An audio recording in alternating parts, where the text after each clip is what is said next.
Gracias, buenos días a todos. El deseo siempre nuestro de que la escritura hable por sobre nuestras opiniones personales, nuestros criterios, porque la escritura es más grande que nosotros, es más elocuente incluso que nosotros mismos.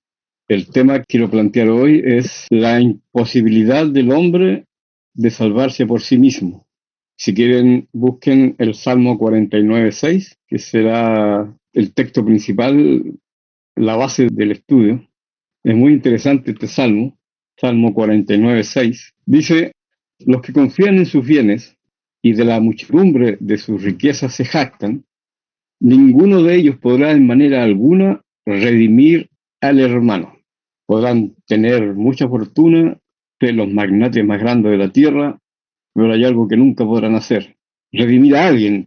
Aquí dice redimir al hermano, ni dar a Dios su rescate, es decir, ofrecerle a Dios alguna cantidad de dinero por alguna persona, para rescatar a alguien. Y dice ahí entre paréntesis, porque la redención de su vida es de gran precio y no se logrará jamás. La palabra redimir ahí, o redención, o redimir, significa rescatar o sacar de esclavitud al cautivo mediante precio, mediante un pago. Sabemos que nosotros éramos esclavos de Satanás, vendidos al pecado, destituidos de la presencia de Dios por causa de nuestra pecaminosidad e infracciones a la ley de Dios, y condenados, destituidos a la muerte eterna. Entonces, si hubiera algún precio, algún rescate para que alguien me rescatara de esta condición de esclavitud perpetua, la verdad es que el precio es grande. Y de hecho no se logrará jamás. No existe la posibilidad de que esto ocurra, de que alguien pueda pagarle a Dios por el rescate de alguien. Antiguamente se podía comprar un esclavo, se pactaba con el dueño una cantidad de dinero y uno podía liberar a algún esclavo que quisiera. Pero aquí estamos hablando de otro tipo de esclavitud. Dice el versículo 9 que esta redención, este rescate que pago por una persona, es para que viva en adelante para siempre y nunca vea corrupción. No solo pagar por alguien o rescatar a alguien, sino darle vida eterna y que sea incorruptible. Entonces, si alguien pretende hacer esto, dice el versículo 10, pues verá que aún los sabios mueren, que perecen del mismo modo que el insensato y el necio. Es así, se encontrará ante una imposibilidad. De ahí viene el nombre del tema, la imposibilidad del hombre de salvarse por sí mismo, ni siquiera ofreciendo una enorme, una estratosférica cantidad de dinero. Todo el dinero del mundo no sirve para una sola persona, no se puede. Entonces, a continuación, le voy a presentar unos versículos que hablan y empeoran más la condición del hombre sobre la imposibilidad para salvarse por sí mismo. Veremos aquí la incapacidad humana. Son textos conocidos. Voy a mencionar varios textos porque ellos son más elocuentes que yo. Dice Romanos 3:10 al 12, como está escrito, no hay justo ni aun uno. O sea, aquí quedamos todos excluidos. No hay quien entienda, no hay quien busque a Dios. Esto de la imposibilidad de que el hombre se salve a sí mismo no es algo que esté en nuestro interés, ni siquiera está en nuestro interés. Uno no anda pensando todos los días, oh, estoy condenado, sino que uno vive su vida loca todos los días. No anda pensando qué puedo hacer para salvarme, cómo me puedo acercar a Dios, no. En nuestra injusticia no nos acordamos de Dios, no lo buscamos, no hay quien busque a Dios. El Salmo 143:2 dice, hablando el salmista con Dios, y no entre en juicio con tu siervo, porque no se justificará delante de ti ningún ser humano. O sea que el salmista reconoce que si él entrara en juicio con Dios, saldría perdiendo, porque no se justificaría delante de Dios por lo anterior, porque no es justo, no hay quien entienda y no hay quien busque a Dios. Ningún humano será justificado delante de Dios. También esto lo dice Job, capítulo 25, versículo 4. ¿Cómo pues se justificará el hombre para con Dios? ¿Cómo será limpio el que nace de mujer? Pregunta con respuesta negativa. ¿Cómo se justificará el hombre para con Dios? De ninguna manera. ¿Cómo será limpio el que nace mujer? De ninguna forma. He aquí que ni aun la misma luna será resplandeciente, ni las estrellas son limpias delante de sus ojos. ¿Cuánto menos el hombre que es un gusano y el Hijo del Hombre también gusano? O sea, aquí el juicio de Dios sobre nosotros es demoledor. Incluso nos trata de gusano. ¿Qué quieres, gusano? Ahora, a esto, si le añadimos el corazón humano, empeora aún más todas las cosas. Peor, ahonda nuestro conflicto con Dios, lo hace más grande, más imposible, más lejano. Dice Jeremías 17:9, engañoso es el corazón más que todas las cosas, y perverso. ¿Quién lo conocerá? Ni nosotros mismos. Nosotros no sabemos qué podríamos hacer en determinadas circunstancias. Siempre he escuchado a personas que han dicho, pero no sé qué me pasó, se me metió el diablo, no sé qué hice, no sé en qué estaba pensando. Nuestro malvado corazón nos engaña de tal forma que ni siquiera sabemos lo que somos capaces de hacer. Solo Dios conoce nuestro corazón y las intenciones de lo más profundo de nuestra mente y corazón. Romano 1:21 al 23 dice, pues habiendo conocido a Dios, los seres humanos, no le glorificaron como a Dios, ni le dieron gracias, sino que se envanecieron en sus razonamientos, y su necio corazón fue entenebrecido. Necio corazón. Profesando ser sabios, se hicieron necios, y cambiaron la gloria del Dios incorruptible en semejanza de imagen de hombre corruptible, de aves, de cuadrúpedos y de reptiles. Ni siquiera su inteligencia le alcanzó para decir, todo esto que yo veo no pudo haberse hecho solo, tiene que haber un creador detrás. Y ni aún así, llegando a esa conclusión, se corrompieron y dijeron, esto lo hizo un hombre divino, un ser corruptible, un ave, un cuadrúpedo, un reptil, y se hicieron dioses y dejaron de lado al verdadero Dios y no le dieron gloria al Creador como se merece. Génesis 6:5 hay un versículo demoledor. Y vio Jehová que la maldad de los hombres era mucha en la tierra, y que todo designio de los pensamientos del corazón de ellos era de continuo solamente el mal. Como dice Santiago 4:5, el hombre codicia para maldad. Corazón del hombre, codicia para maldad. Como dije, el ser humano no está consciente de estas cosas, de la necesidad de salvación divina. Entonces, ¿quién actuó primero? ¿El hombre hacia Dios o Dios hacia el hombre? La respuesta la sabemos. Dios actuó primero. Dios en su misericordia se movió hacia la redención del hombre, hacia el rescate, hacia el pago, y preparó un pago infinito, que no se puede devolver, que no tiene retorno, es sin devolución, porque es imposible pagar ese precio. En Romanos 5:6 al 8 dice, porque Cristo, cuando aún éramos débiles, o flacos, o en pecado, a su tiempo murió por los impíos. ¡Qué bien! Por fin buenas noticias. Refrigerio para nuestra atormentada alma. Ciertamente apenas morirá alguno por un justo. Sí, puede que alguien se sacrifique por otro y ofrezca su vida o algún órgano de su cuerpo para salvar a alguien, a un hijo, a un pariente. Con todo, pudiera ser que alguno salga a morir por el bueno. Nadie va a morir por los malos.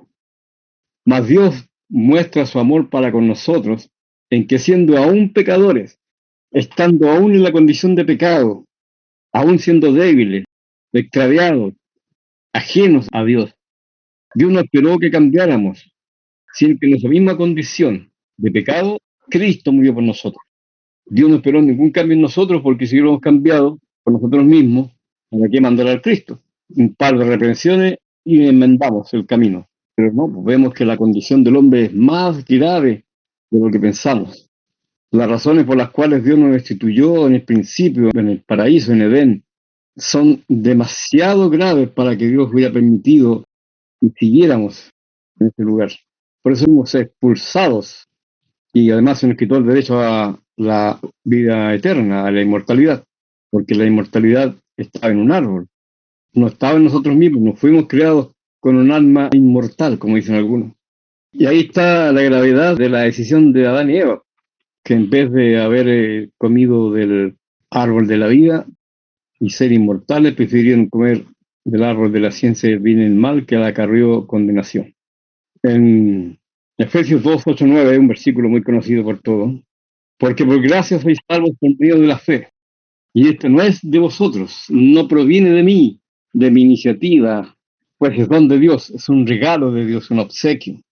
No por obras, para que nadie se gloríe, para que nadie esté delante de la presencia de Dios, que Él fue justificado o se salvó por sus méritos propios. En Tito 4:3, porque nosotros también éramos en otro tiempo insensatos, éramos, dice ahí, fíjense, éramos. Aquí hay un cambio. Pero fuimos en un tiempo, esto que detalla aquí el apóstol, porque nosotros también éramos en otro tiempo insensatos, rebeldes, extraviados, esclavos de concupiscencia, es decir, deseos desordenados y deleites diversos, viviendo en malicia y envidia, aborrecibles y aborreciéndonos unos a otros. Esa era nuestra conducta antes de creer por gracia. Esto debemos creerlo, hermanos, así éramos nosotros. Esto es palabra de Dios.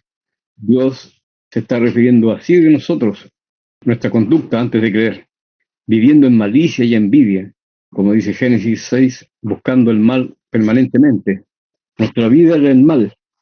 Nos levantábamos pensando en el mal y nos acostábamos pensando, ¿qué mal voy a hacer mañana?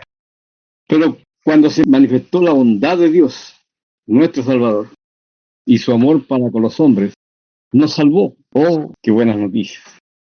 No por obra de justicia que nosotros hubiéramos hecho, sino por su misericordia, porque le plació salvarnos. Pero detrás de esta misericordia hay un pago, como dijimos al principio. A ver, primero quiero que veamos el caso de Caín y Abel. Ellos presentaron una ofrenda a Dios, lo mejor que encontró cada uno. Abel un cordero y Caín los frutos de la tierra, lo mejor que encontró. De primera, de exportación. Pero Dios se agradó de la ofrenda de Abel, que fue un cordero, una víctima, porque él pensó que es lo más valioso que hay en la naturaleza, en la creación, que pueda aplacar la ira de Dios. Papa, cebolla, zanahoria, tomate, lechuga, no, eso no.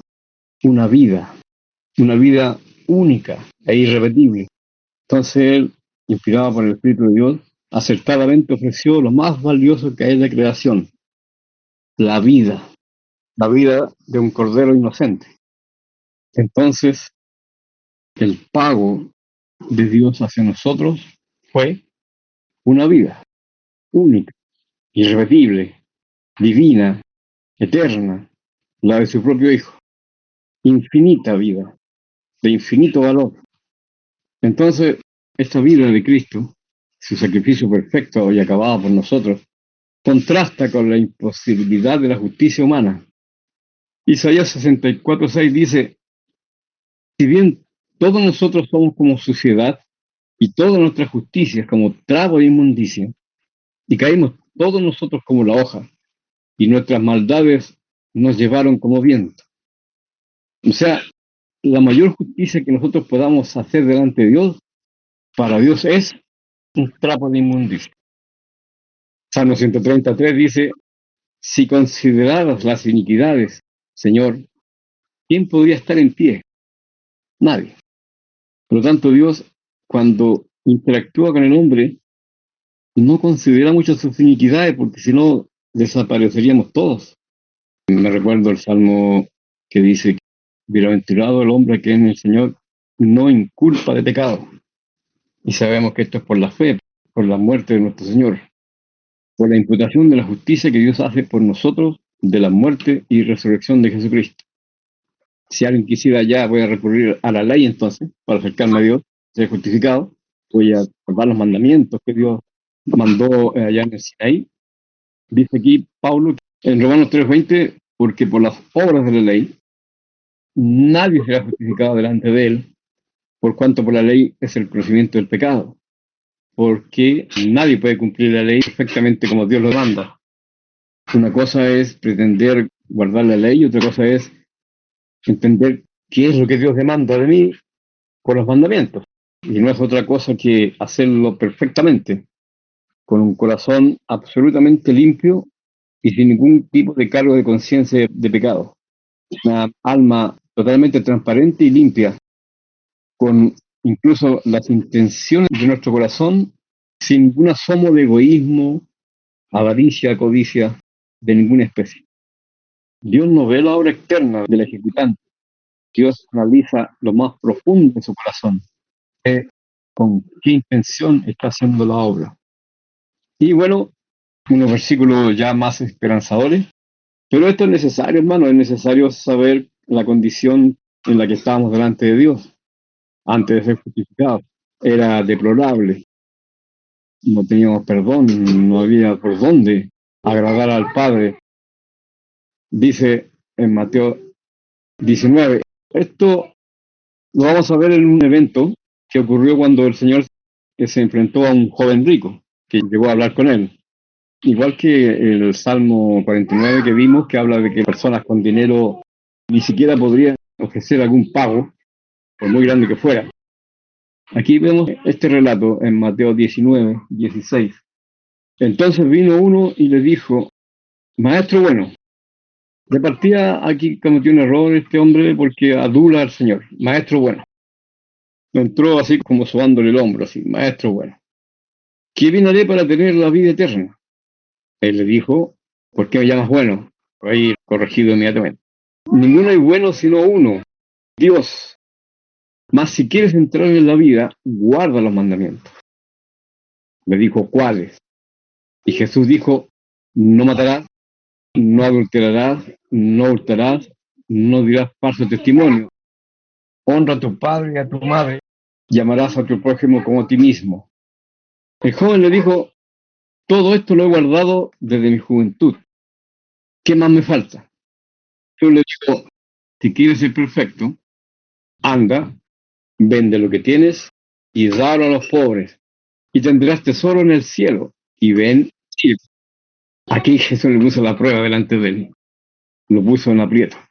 Oyendo el joven esta palabra, se fue triste porque tenía muchas posesiones.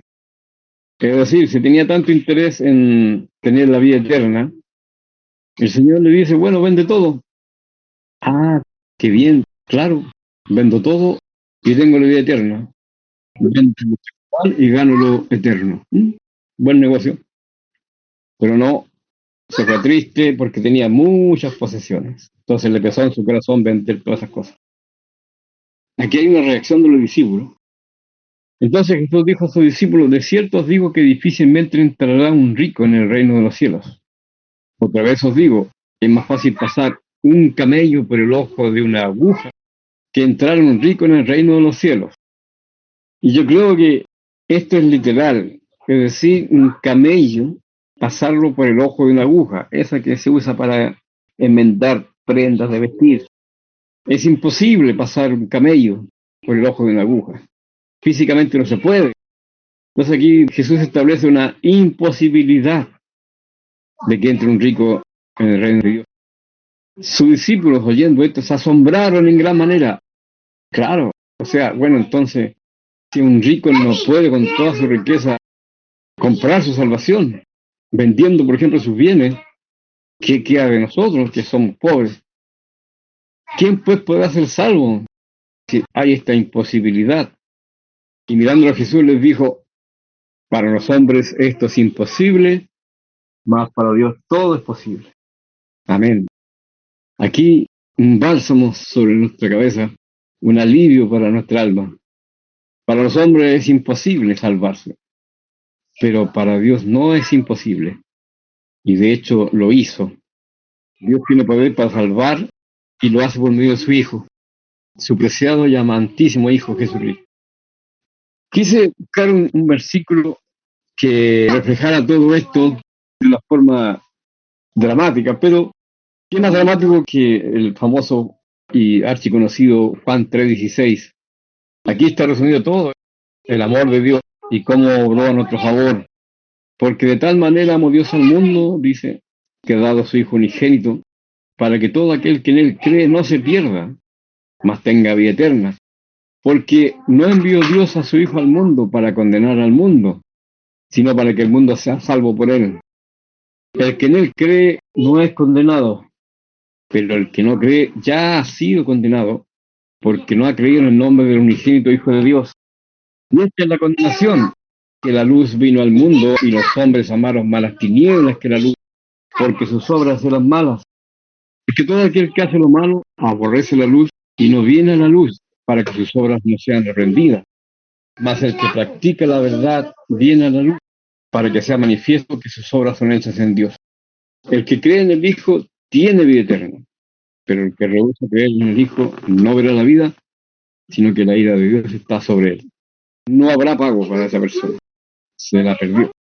Y en Hebreos 10:14 dice, porque Jesús, con una sola ofrenda, hizo perfecto para siempre los santificados. Y nos atestigua lo mismo el Espíritu Santo, porque después de haber dicho, este es el pacto que haré con ellos, después de aquellos días, dice el Señor, pondré mis leyes en sus corazones y en sus mentes las escribiré. Aquí está hablando del Evangelio de Cristo, la ley de Cristo. Y añade, y nunca más me acordaré de sus pecados y transgresiones, pues donde hay remisión o pago de estos pecados y transgresiones, no hay más ofrenda por el pecado. O sea, fue cancelada la deuda. No hay pago, no queda nada pendiente. Todo fue pagado de una manera infinita que no tiene retorno. No hay que devolver. Así que, hermanos, teniendo libertad para entrar en el lugar santísimo, esta es la actitud que debemos tener ahora, después de haber sido salvado y rescatado. Si un esclavo rescatado por un amo y pagó un precio por él, no va a salir huyendo y volviendo a su vida anterior de delincuencia, por ejemplo, o de hacer desmanes, sino que en gratitud al que lo rescató se va a portar bien, va a amar al que lo rescató.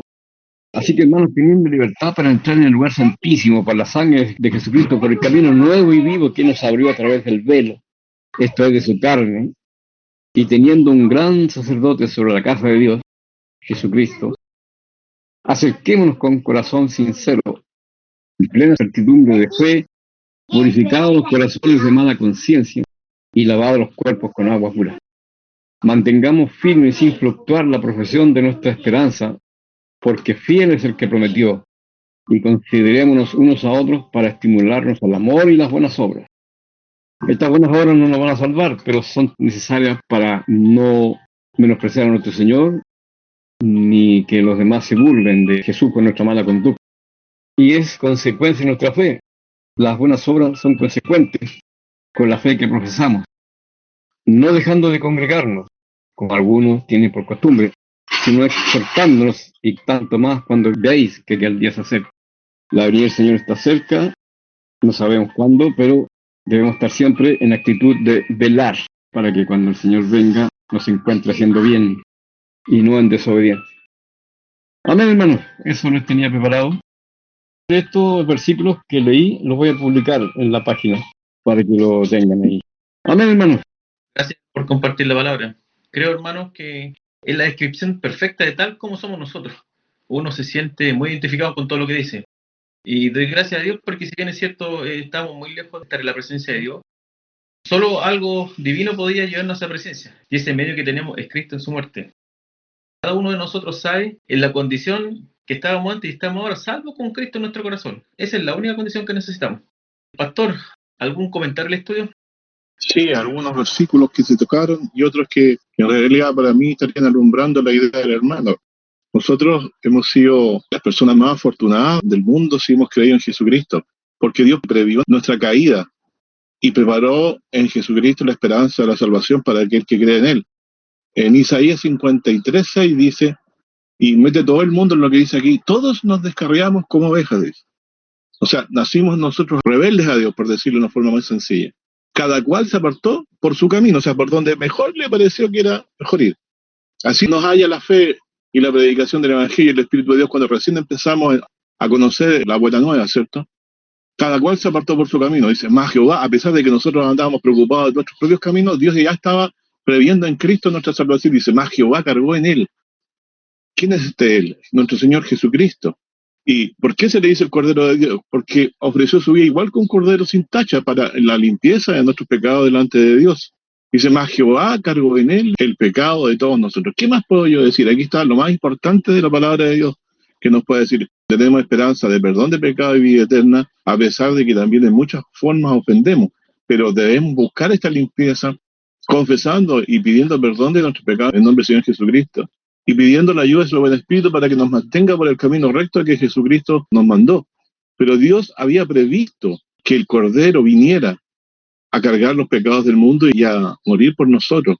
Por lo tanto, Dios nos conoce, sabe la envergadura de nuestra caída y nuestra debilidad humana, y previó que otro cargara nuestros pecados para que pudiéramos estar limpios delante de la presencia de Dios y tener esperanza de vida eterna. Por eso el Señor cargó en Jesucristo, porque debíamos haber sido muertos nosotros, pero Dios cargó a su propio Hijo, y no era un cordero de una manada como tomaban los judíos cuando hacían sus sacrificios. Dios envió a su propio Hijo con una actitud de cordero, de venir a darse por nosotros para el perdón de nuestros pecados y la vida eterna.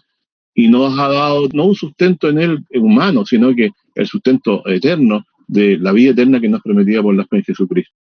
Y otro versículo más que quería citar del Apocalipsis. En Apocalipsis 5:9 dice, hay un grupo dice que cantaba un cántico nuevo diciendo, respecto del Cordero, digno eres de tomar el libro y de abrir sus sellos.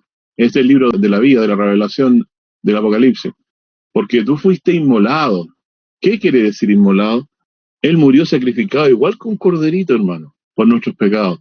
Y nos has redimido con tu sangre. ¿Qué sangre? La que Él derramó como cordero en la cruz del Calvario. Nos has redimido con tu sangre. La redención es un pago que se ha hecho. Dios ha pagado con la vida de su propio Hijo todos nuestros pecados. Y con eso nos da la certeza del perdón de los pecados y vida eterna. Así que si nosotros valoramos lo que Dios ha hecho por nosotros, miremoslo en la persona de Jesucristo. Y con su vida que ofreció, nos limpió y nos presenta limpios y sin mancha delante de la presencia de Dios. Y dice, porque tú fuiste inmolado y nos has redimido para Dios con tu sangre, o sea, con el sacrificio de Cristo en la cruz, de todo linaje, lengua y pueblo y nación. Imagínense todo lo que Dios ya ha previsto y se está manifestando en el mundo. El Evangelio que nos enseña que en Jesucristo fueron pagados por su muerte todos nuestros pecados y nos ha puesto paz con Dios.